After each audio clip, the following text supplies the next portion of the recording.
இவங்க என்ன சாப்பிட்றாங்க பார்த்தீங்கன்னா, முட்டையை வந்து வேக வச்சு அதை குட்டி குட்டியாக கட் பண்ணி நல்லா பிசைஞ்சு வச்சுருக்கிறேன். நல்லா அழகாக சாப்பிடுவாங்க. எவ்வளோ அழகாக விரும்பி சாப்பிட்றாங்க பார்த்தீங்களா?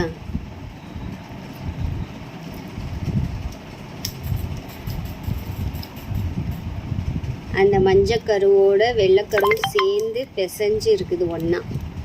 ஸோ ஒவ்வொருத்தவங்க வந்து மஞ்சக்கரு நல்லா சாப்பிடுவாங்க, ஒவ்வொருத்தவங்க வெள்ளைக்கரு சாப்பிடுவாங்க. நான் என்ன பண்ணி வச்சுருக்கேன்னா, ரெண்டையுமே ஒன்றா மிக்ஸ் பண்ணி வச்சு கொடுத்துருக்குறேன். அப்போ தான் சாப்பிட்டு பழகுவாங்க. இது ரொம்ப உடம்புக்கு நல்லதுங்க.